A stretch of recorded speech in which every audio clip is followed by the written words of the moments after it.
5 साल चीड़ फेजेंट का जो ब्रीडिंग हैबिटेट होता है जिसमें वो अंडे और बच्चे देते हैं उनको तहफ़्फ़ुज़ दिया।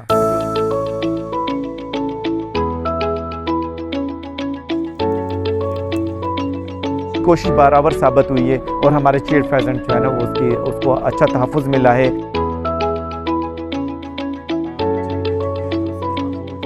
हमारा एक प्रोजेक्ट जो कि चीड़ फेजेंट की कंजर्वेशन के लिए था मछियारा नेशनल पार्क में, ये हमने कोई 5 साल पहले स्टार्ट किया था। हमें कुछ मालूमात मिलना शुरू हुई, कुछ शवाहिद मिलना शुरू हुए कि मछियारा नेशनल पार्क के अंदर चीड़ फेजेंट जो है वो पाया जाता है। 2017 में हमने मछियारा नेशनल पार्क के अंदर एक साइंटिफिक स्टडी प्लान की। उस स्टडी के नतीजे में हमें पता चला कि मछियारा नेशनल पार्क के अंदर चीड़ फेजेंट काफ़ी हद तक मौजूद है। उसके बाद हमने एक बाकायदा सर्वे प्लान किया साइंटिफिक, जिसके नतीजे में हमें तकरीबन 250 चीड़ फेजेंट जो है वो मछियारा नेशनल पार्क के अंदर मिले। हमने उसकी नस्ल को बचाने और बढ़ाने के लिए एक सेफ़ ब्रीडिंग जोन का प्रोजेक्ट प्लान किया मछियारा नेशनल पार्क के अंदर, और हमने वहाँ पे लोकल जो कमेटियाँ हैं उनके साथ मिलकर हमने 6 सेफ ब्रीडिंग जोन्स कायम किए। चीड़ फेजेंट का जो ब्रीडिंग सीज़न होता है उसको तहफ़्फ़ुज़ देने के लिए लोकल लोगों के साथ एक एग्रीमेंट साइन किया, जिसके नतीजे में वो लोकल लोग और उनके कुछ कंजर्वेशन गार्ड हमने हायर किए हुए थे। उन्होंने तकरीबन 4 माह के लिए उस एरिया में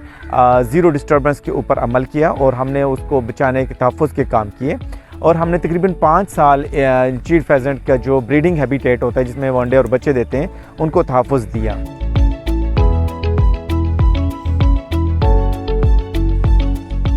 उसका फ़ायदा ये हुआ कि हमारी जो चीड़ फेजेंट की जो तादाद थी यहाँ पे मछियारा नेशनल पार्क में, वो तकरीबन 5 साल में डबल हो गई।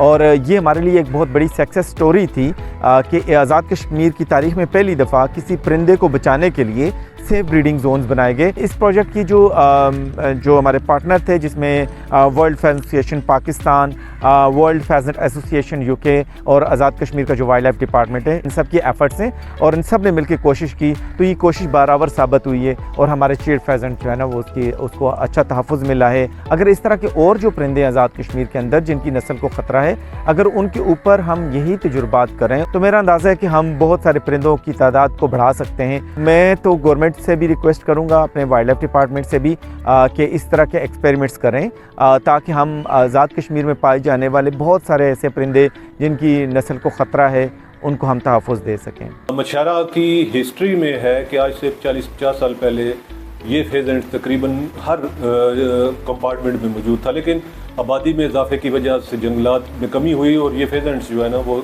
उसकी जो है वो बिल्कुल यानी कि इस इलाके से ख़त्म होगी तादाद। इन सेफ़ जोन के सिलसिले को मज़ीद बढ़ाया जाए दूसरे प्रोटेक्टेड एरियाज़ में और इसमें ज़्यादा इन्वेस्टमेंट की जाए तो मेरा ख्याल है हम बहुत सारी स्पीशीज़ को मज़ीद बेहतर तरीके से बचा सकते हैं। मैं WPA के साथ काम कर रहा हूँ बतौर कंजर्वेशन गार्ड। ये हमारा सेफ जोन है धनगीर का। यहाँ पे हम जब इनका बच्चे और अंडे देने का टाइम होता है उस दौरान हम यहाँ पे बकरियाँ वगैरह, कोई जानवर, इंसान वगैरह कोई भी आता है तो उसको हम यहाँ मना करते हैं। यहाँ हमारे इस जंगल में नायाब परिंदे पाए जाते हैं, मनाइल है, दानगीर है, चीड़ फेजेंट है, ये पाए जाते हैं। यहाँ पे किसी किस्म की मदाखलत नहीं होने देते हैं। तो ये जो सेफ जोन इधर लगा है, इसमें परिंदों की तादाद में बहुत इजाफा हुआ है। ये हम लोगों ने कम्युनिटी के जो लोग भी थे उन्होंने इसके साथ बहुत ताउन किया, जिसकी वजह से ये जो फेजेंट है इसमें बहुत इजाफा हुआ तादाद में।